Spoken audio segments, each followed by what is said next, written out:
ذرے جھڑ کر تیری پیزاروں کے تاج سر بنتے ہیں سیاروں کے، ہم سے چوروں پہ جو فرمائے کرم، ہم سے چوروں پہ جو فرمائے کرم، خلعت زر بنے پشتاروں کے، اور تن من دھن تیرے قدم پر وارے، تن من دھن تیرے قدم پر وارے، کیا نصیبیں ہیں تیرے یاروں کے، صدق و عدل و کرم و ہمت میں، صدق و عدل و کرم و ہمت میں، چار سو شہرے ہیں ان چاروں کے، اور بحر تسلیم علی میداں میں، بحر تسلیم علی میداں میں، سر جھکے رہتے ہیں تلواروں کے، کیسے آقاؤں کا بندہ ہوں رضا،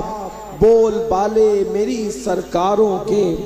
آج کی یہ محفل روحانیت کی راجدھانی ہمارے مخدوم حضور سیدی سرکار مخدوم اشرف جہانگیر سمنانی رضی اللہ تبارک و تعالی عنہ کے دیار میں ہم ان کے جد کریم، ان کے جد اعلیٰ مولائے کائنات، فاتح خیبر، مشکل کشا، تاجدار حل عطا، امام المشارق والمغارب، حلال مشکلات والنوائب، اخی رسول و زوج البتول، ابو الحسنین، ابو الائمہ، حضرت سیدنا مولا علی ابن ابو طالب کرم اللہ تعالی وجہ الکریم کے جشن ولادت کے موقع پر حاضر ہیں۔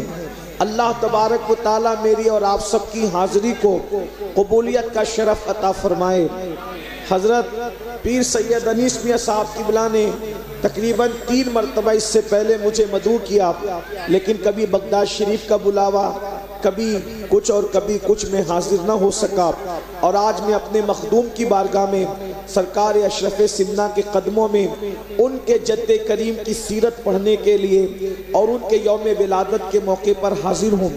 ہم سب خوش نصیب ہیں کہ اس وقت پوری دنیا کے اندر ذکر مولا علی کرنے والے ذکر علی کر رہے ہوں گے، مگر ہم ایسی مضبوط جگہ پر بیٹھ کر ذکر علی کے مرتضیٰ کر رہے ہیں جہاں پر خود مولائے کائنات کی نگاہ آٹھوں پہر 24 گھنٹہ اپنے اس شہزادے پر ہوتی ہے جسے دنیا مخدوم اشرف جہانگیر سمنانی کے نام سے جانتی ہے۔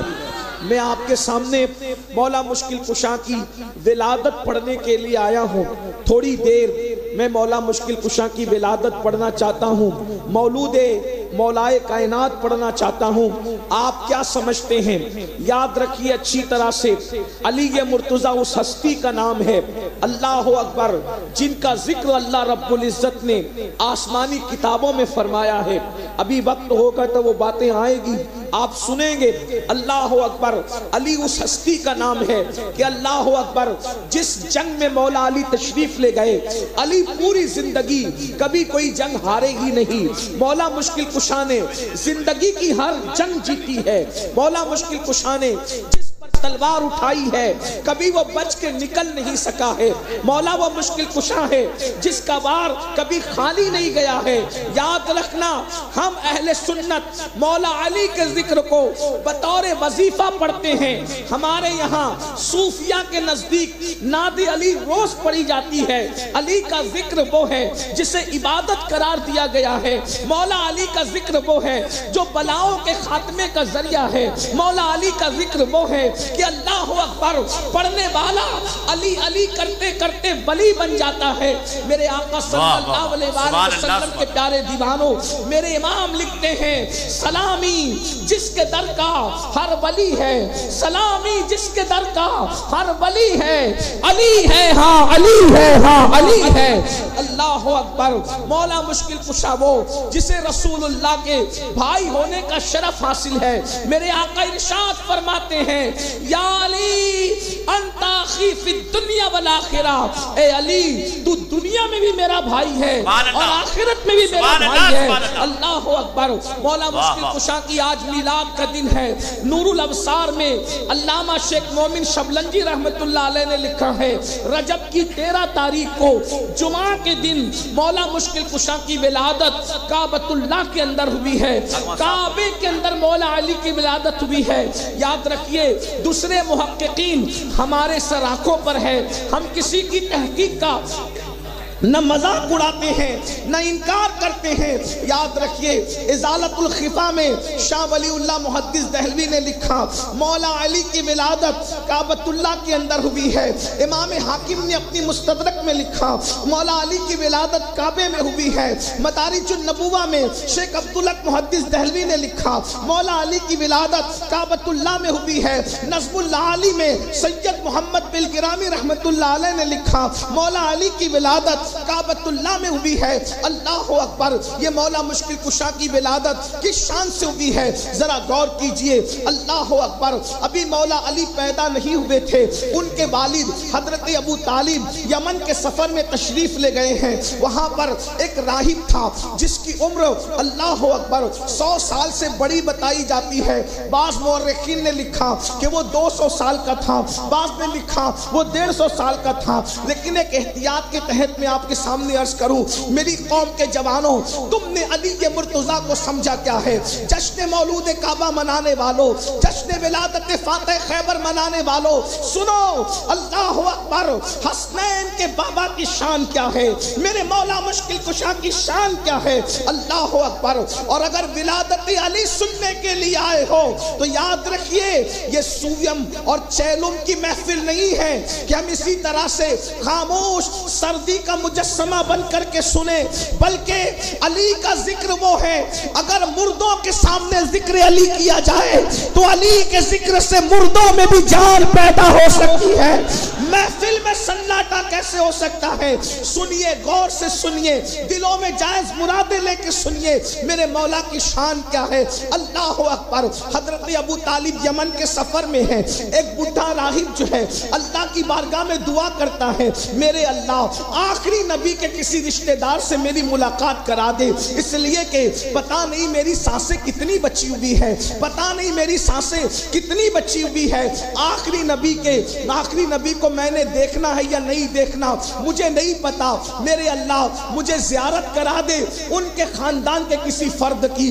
دراصل سرے شام سے آپ ذکر مولا مشکل کشا سن رہے ہیں، مجھے نہیں پتا مجھ سے پیشرو مقررین نے آپ سے کیا باتیں کی، لیکن مجھے جو کرنی ہے میں آپ سے باتیں کر رہا ہوں۔ اللہ اکبر۔ اس کا نام مشرم بتایا جاتا ہے، اس راہب کا نام مشرم بتایا جاتا ہے۔ مشرم دعا کر رہا ہے اللہ آخری نبی کو میں نے نہیں دیکھا، پتہ نہیں دیکھ سکوں گا یا نہیں دیکھ سکوں گا، مجھے ان کے خاندان کے کسی فرد سے میری ملاقات کرا دے۔ ایسے میں اللہ اکبر حضرت ابو طالب نے سفر یمن میں سوچا چلتے چلتے میں کسی راہب سے اور ملاقات کروں، کسی بزرگ سے ملاقات کروں، اور اتفاق سے اس کی خانقاہ کے اندر حضرت تشریف لے گئے۔ جب گئے تو دیکھا کہ وہ دعا میں مصروف تھا۔ اللہ اکبر۔ آخری نبی کے خاندان کے کسی فرد کی زیارت کرا دے۔ ایسے میں آپ نے اس دور کے مطابق جو بھی علیہ سلیہ کا طریقہ تھا اس کے مطابق اس سے گفتگو کی، تو اس نے کہا کہ تیرا نام کیا ہے؟ آپ نے فرمایا میرا نام جو ہے وہ عبد مناف ہے اور مجھے ابو طالب کہتے ہیں۔ اچھا تیرے بابا کا نام؟ میرے بابا کا نام جو ہے وہ میرے بابا کو عبد المطلب کہا جاتا ہے۔ تیرا خاندان کون سا ہے؟ بنو ہاشم قبیلے سے تعلق رکھتا ہوں۔ شہر کون سا ہے؟ مکے کا رہنے والا ہوں۔ تو کہا اچھا تم مکے کے ہو، ہاشمی ہو، تمہارا نام عبد مناف ہے اور تمہیں ابو طالب کہا جاتا ہے، مجھے عمران بھی کہا جاتا ہے۔ اللہ اکبر۔ تو کہا اللہ کیا تیری بیوی مراد سے ہے؟ اللہ اکبر۔ اس نے ڈائریکٹ سوال کیا کیا تیری بیوی مراد سے ہے؟ آپ نے فرمایا مجھے اس کا علم نہیں کہ میری بیوی مراد سے۔ کہا سن تو آخری نبی کا سگا چچا ہے، ہماری کتابوں میں لکھا ہوا ہے تو آخری نبی کا سگا چچا ہے، اور جب آخری نبی کی عمر 29 سال کی ہوگی تو اس وقت نبی کے چچا کے گھر میں ایک بیٹا پیدا ہونے کے آثار ظاہر ہوں گے۔ جب نبی کی عمر 29 سال کی ہوگی، 29 سال آخری نبی کی عمر ہوگی، تو ان کے گھر میں ایک بیٹے کی ولادت کے آثار ظاہر ہوں گے جو ولیوں کا سردار ہوگا اور ان کا خلیفہ ہوگا۔ تو نبی کا چچا، آخری نبی کا چچا ہے، کیا تیرے گھر میں کسی بھتیجے کی عمر 29 سال کی ہو گئی؟ تو آپ نے فرمایا میرے بھتیجے تو بہت ہیں، لیکن جو سب سے چہیتا بھتیجا جو میرا ہے اس کا نام محمد ہے۔ تو کہا اس کے والد کیا دنیا سے کوچ نہیں کر گئے؟ کہا بالکل صحیح کہا۔ اس کی امی دنیا سے کوچ نہیں کر گئی؟ کہا بالکل صحیح کہا۔ کہا لوگ اس کے کردار کی قسم نہیں کھاتے؟ کہا بالکل صحیح کہا۔ لوگ اس کو صادق و وعد الامین نہیں کہتے؟ کہا بالکل صحیح کہا۔ کیا وہ پورے مکے میں سب سے زیادہ خوبصورت نہیں ہے؟ کہا یہ بھی بالکل صحیح کہا۔ کہا سن، اگر تجھے پتا نہیں ہے لیکن یہ مبارک بات لے کر کے جا کہ تو پھر سے باپ بننے والا ہے اور تیری بیوی مراد سے ہے، اس لیے کہ ہماری کتابوں میں لکھا ہے کہ جب آخری نبی 29 سال کے ہو جائیں گے تو اس وقت علی کی پیدائش ہوگی، جو ان کا وزیر بھی ہوگا، ان کا خلیفہ بھی ہوگا۔ کہا میں تیری بات پر کیسے یقین کر لوں؟ اللہ اکبر۔ اس نے کہا بتا کہ تو کیا چاہتا ہے؟ تو کہا آپ سچے ہیں، اس کی کوئی سند مجھے چاہیے۔ تو کہا کہ سن کیا چاہتا ہے، کس طریقے کی سند چاہتا ہے؟ تو کہا یہ جو سامنے درخت ہے اس کے لیے دعا کر دیجئے کہ یہ درخت پھر سے ہرا ہو جائے۔ اس نے ہاتھ اٹھا کے دعا کیا، اے اللہ اگر میں سچا ہوں تو یہ درخت کو ہرا کر دے۔ حضرت ابو طالب کہتے ہیں کہ جیسے ہی میں اس نے دعا کی وہ درخت تو فوراً ہرا ہو گیا۔ اس نے کہا ابو طالب جب تیرے بھتیجے محمد کے پاس جانا تو اس کو میرا سلام کہنا اور اس سے کہنا کہ میں اس پہ ایمان لایا اور میں نے اس کی تصدیق کی اور میں اس کی شفاعت کا امیدوار ہوں۔ حضرت ابو طالب کہتے ہیں کہ میں بے چین ہو گیا، میرے گھر میں بیٹے کی بشارت۔ اللہ اکبر۔ جیسے ہی میں مکہ پہنچا اور حضرت فاطمہ بنت اسد سے ملاقات ہوئی تو آپ نے فرمایا میرے سرتاج مبارک ہو، آپ کے گھر میں پھر سے خوشی آ گئی ہے اور میرے شکم کے اندر بچہ آ گیا ہے۔ اللہ اکبر۔ سنیو، ہم تو میلاد مصطفیٰ بھی منانے والے ہیں، میلاد غوث اعظم بھی منانے والے ہیں، اور الحمدللہ اس وقت ہم مولود مولا علی پڑھ رہے ہیں۔ اللہ اکبر۔ اب مولا علی ماں کے پیٹ میں آ گئے، مولا علی ماں کے پیٹ میں آ گئے۔ سنیو غور سے سنو، مولا علی ماں کے شکم میں آ گئے۔ ارے کوئی 40 سال میں بھی پہچان نہ سکا نبی کو، کوئی 50 سال میں بھی پہچان نہ سکا نبی کو، کوئی 60 سال میں بھی پہچان نہ سکا نبی کو، کوئی بڈھا ہو کے مر گیا نبی کو پہچان نہ سکا۔ میرا علی وہ ہے جو ماں کے پیٹ میں بھی نبی کو پہچانتا۔ واہ واہ، نعرہ تکبیر، نعرہ رسالت، جشن ولادت فاتح خیبر۔ سبحان اللہ۔ ماں کے پیٹ میں شعور کیا ہوتا ہے، ماں کے پیٹ میں شعور کیا ہوتا ہے، لیکن علی اس ہستی کا نام ہے جو ماں کے پیٹ میں بھی پہچانتے ہیں نبی کو۔ ابھی نبی نے نبوت کا اعلان نہیں کیا، ابھی اعلان نبوت نہیں ہوا، علی کو معلوم ہے نبی کون ہے۔ جب علی کو معلوم ہے تو نبی کو کیوں نہیں معلوم؟ وہ مولوی اور ہیں جن کا تعلق مولائے کائنات سے نہیں ہے تو وہ کہتے ہیں کہ ان کو تو معلوم ہی نہیں تھا کہ وہ نبی تھے۔ میں نے کہا پتھروں کو معلوم تھا، نبی کو نہیں معلوم تھا۔ آقا فرماتے ہیں اعلان نبوت سے پہلے جو پتھر مجھ پہ درود پڑتا تھا اس پتھر کو میں اب تک پہچانتا ہوں۔ سبحان اللہ، سبحان اللہ۔ پتھر کو معلوم تھا نا کہ یہ نبی، تبھی تو وہ درود پڑتا تھا محمد علی بھائی۔ پتھر کو پتا ہے، جو نبی اس کو خود پتا نہیں۔ یہ کیسا کلمہ پڑھتے ہیں، کلمہ پڑھانے کا بھی احسان گیا، کلمہ پڑھانے کا بھی احسان گیا۔ پتھر کو معلوم ہے کہ یہ نبی ہے، وہ درود پڑھ رہا ہے۔ اور ایک بات بتاؤں، جب نبی نہیں تھے تو پتھر کی آواز کیسے سننی تھی؟ اندازہ تو فرمائے، جب نبی نہیں تھے تو پتھر۔ بہرحال یہ عنوان الگ سا ہے۔ مولا مشکل کشا ماں کے شکم میں توجہ ہے آپ کی. میں آپ کو بار بار نہیں کہوں گا چندے کی اپیل کے طور پر کہ آپ مجھے ساتھ کچھ بولیں، اس لیے کہ میں تو وہ آدمی ہوں فقیر قادری کہ آپ کے عشق کا امتحان لینا چاہتا ہوں کہ چوچا شریف والے علی مرتضیٰ کی مولود کو کیسے سنتے ہیں. ہاں، ورنہ اگر آپ نہیں بولتے تو میں بھی نہیں بولوں گا. لیکن یاد رکھنا، میں اکثر سنیوں کو کہتا ہوں، سنیوں، اصلاح معاشرہ کی جب ہم تقریر کرتے کوئی سنے نہ سنے ہمیں کوئی پرواہ نہیں ہوتی، لیکن جب اپنے آقاؤں کا ذکر کرتے ہیں تو پھر ہم سمجھتے ہیں کہ ذکر ایسے سنا جائے کہ قریب سے گزرنے والا بھی بولے کہ واقعی کوئی عاشق لوگ بیٹھے ہیں اور کسی محبوب کا ذکر ہو رہا. ہاں سنیے ذکر علی مرتضیٰ، کھل کر اور کھل کر کے سنیے. ماں کے شکم میں مولود کعبہ کی آمد ہو گئی، اب چچی ہے. حضور نے پوری زندگی مولا علی کی امی کو کبھی چچی کا رشتہ نہیں لگایا. فرماتے ہیں میری ماں کے بعد یہ میری ماں ہے جسے فاطمہ بنت اسد کہتے ہیں. میری ماں کے بعد یہ میری ماں ہے. بلکہ ایک بات اور بتاؤں، بزرگوں کے نام پہ اپنے بچوں کے نام رکھے جاتے ہیں. رسول اللہ کو مولا علی کی ماں سے اتنا پیار تھا کہ حضور نے اپنی سب سے چہیتی بیٹی کا نام اپنی چچی کے نام کی نسبت سے فاطمہ رکھا. سبحان اللہ.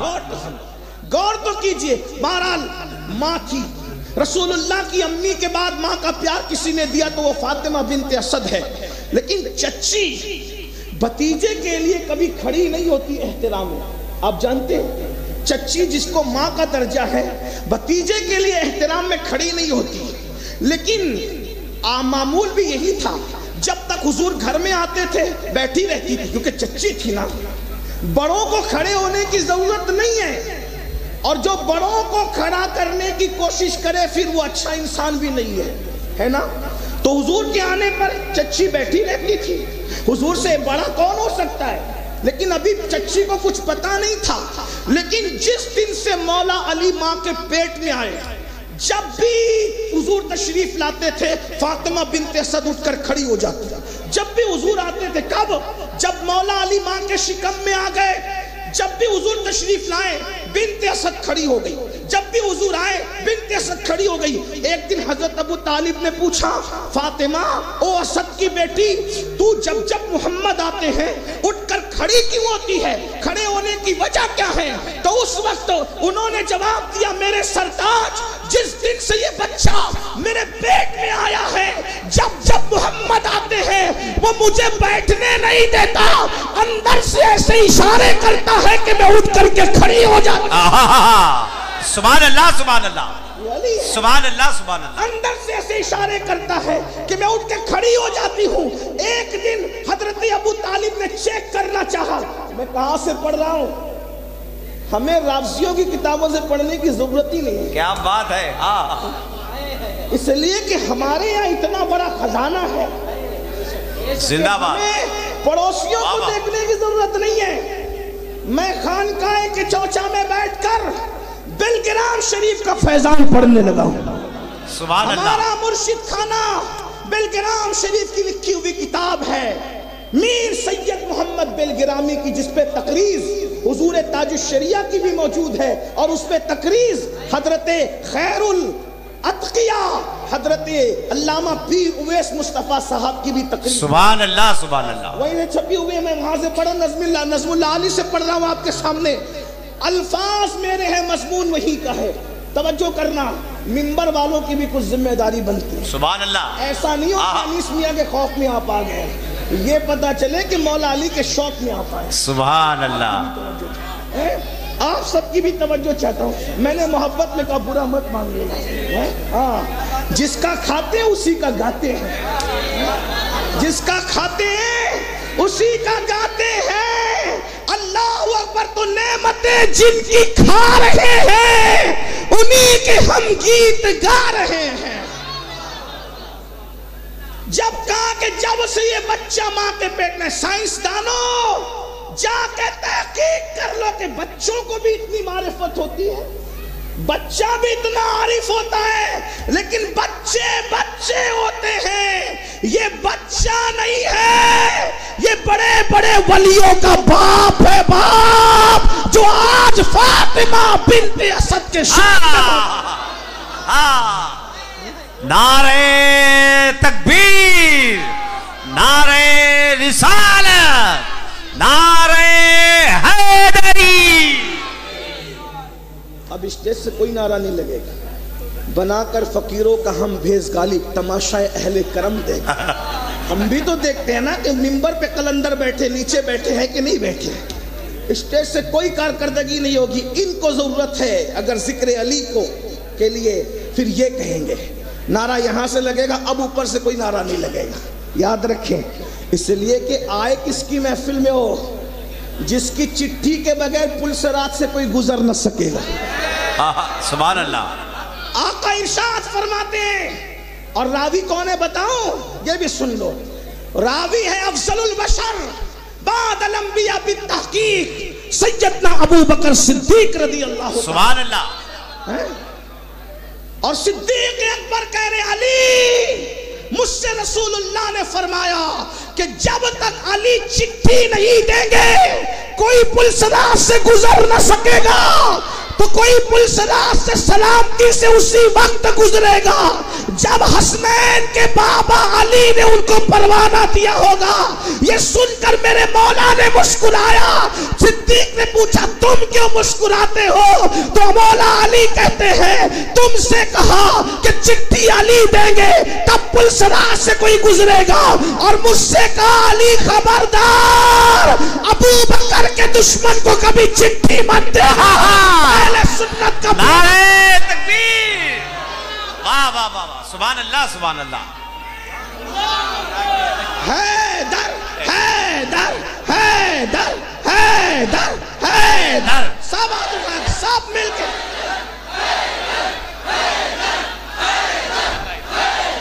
یہ اپنا مسئلہ ہے۔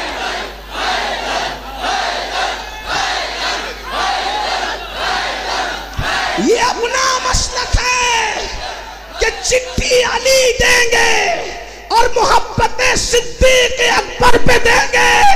اب دائیں بائیں والے تو کٹ کے گر رہے ہیں، صدیق کا غلام سلامتی کے ساتھ جا رہا ہے لیکن مولا علی کے ہاتھوں کے پروانے سے جا رہا ہے۔ اسی لیے میرے امام کہتے ہیں اہل سنت کا ہے بیڑا پار اصحاب حضور، نجم ہے اور ناؤ ہے ادرک رسول اللہ۔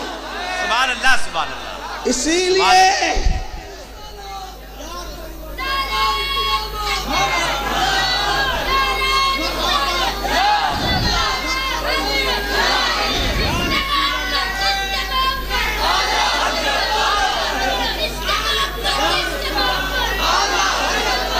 سلامت رہو بیٹا، اللہ سلامت رکھے، تیری نسلوں کو سلامت رکھے۔ حیدر کرار کی محبت تیری نسلوں کو صحابہ کے احترام کے ساتھ عطا فرمائے۔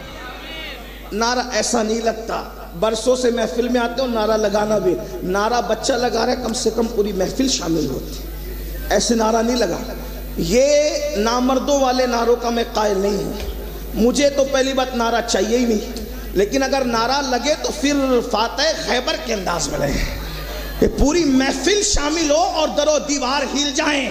کہنے والے نے کہا کبھی دیوار ہلتی ہے کبھی در کانپ جاتا ہے، علی کا نام سن کر اپنی خیبر کا۔ سبحان اللہ۔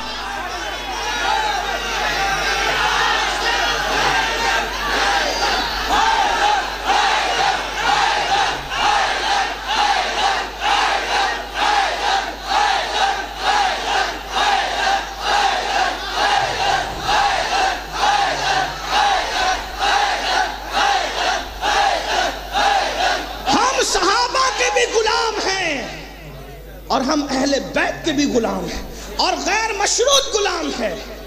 ہمارا عقیدہ وہی ہے جو مخدوم اشرف جہانگیر سمنانی کا ہے، سبحان اللہ۔ ہمارا عقیدہ وہی ہے جو شاہ برکت اللہ کا ہے، ہمارا عقیدہ وہی ہے جو 14ویں صدی میں امام اہل سنت نے پیش فرمایا ہے۔ لیکن اب ذرا توجہ سنو، بات کہاں چل رہی تھی؟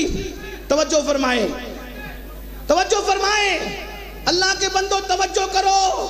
ماں کے شکم میں مولا مشکل کشا موجود ہے، مولا مشکل کشا ماں کے شکم میں ہے، اور سیدہ فاطمہ بنت اسد کہتی ہے جب جب محمد آتے ہیں تب یہ بچہ میرے شکم میں ایسی حرکت کرتا ہے کہ مجھے اٹھ کر کھڑے ہونا ہوتا ہے۔ ایک دن حضرت ابو طالب نے امتحان لینے کے لیے کہ یہ خود محبت میں کھڑی ہو رہی ہے یا کوئی کھڑا کر رہا ہے، اب میرے جوانوں توجہ کرنا، حضرت مصطفیٰ جان رحمت تشریف لائے، اللہ اکبر، 29 سال۔ جیسا کہ آپ سب کو معلوم ہے کل شادی خانہ آبادی اور تقریب نکاح کا خوشگوار منظر برپا ہونے والا ہے۔ اسی مناسبت سے شکرانے کے طور پر یہ مجلس سجائی گئی ہے۔ رب تعالیٰ اس کی برکتوں سے صاحب خانہ اور آپ سب کو مالا مال فرمائے۔ نماز عشاء کے بعد سے لے کر اب تک آپ حضرات نے بہت ساری قیمتی باتیں سنی اور اپنے ایمان و عقیدے کو تازگی بخشنے والی نعتیں، منقبتیں اور باتیں سماعت فرمائیں۔ کچھ دیر کے لیے میں آپ کے سامنے حاضر ہوں۔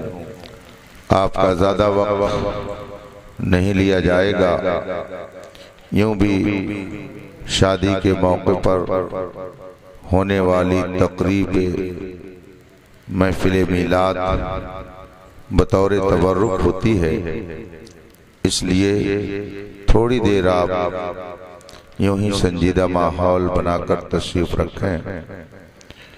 مگر آئیے سب سے پہلے رسول کائنات مصطفیٰ جان رحمت معلم کائنات صلی اللہ علیہ وآلہ وصحبہ وسلم کی بارگاہ ناز میں درود و سلام کا نذران عقیدت پیش کریں اور پڑھیں۔ اللہم صلی علی سیدنا و مولانا محمد معدن الجود والکرم و آلہ الکرام اجمعین۔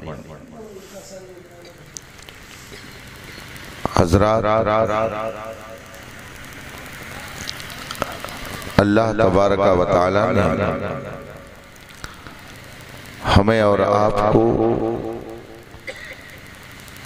اس دنیا میں سب سے بہترین مخلوق کے طور پر ظاہر فرمایا ہے۔ الگ الگ مخلوقات کے الگ الگ نام ہیں۔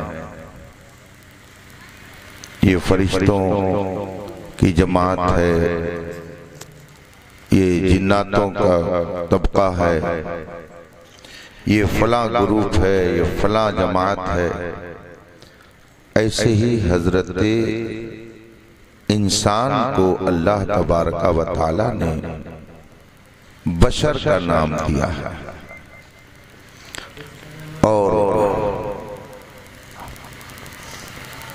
ہمیں اور آپ کو کئی ناموں سے یاد کیا جاتا ہے۔ ہمیں کو انسان کہا جاتا ہے، ہمیں اور آپ کو بشر کہا جاتا ہے، اور ہمیں اور آپ کو آدمی کہا جاتا ہے۔ چاہے آپ آدمی بولے، چاہے انسان، چاہے بشر، سب کا معنی اور مطلب ایک ہوتا ہے۔ آدمی کا لفظ یہ عربی زبان کا لفظ ہے، اصل میں ہے لفظ آدم، اور اس کے اندر یا لگا دی گئی تو ہو گیا آدمی۔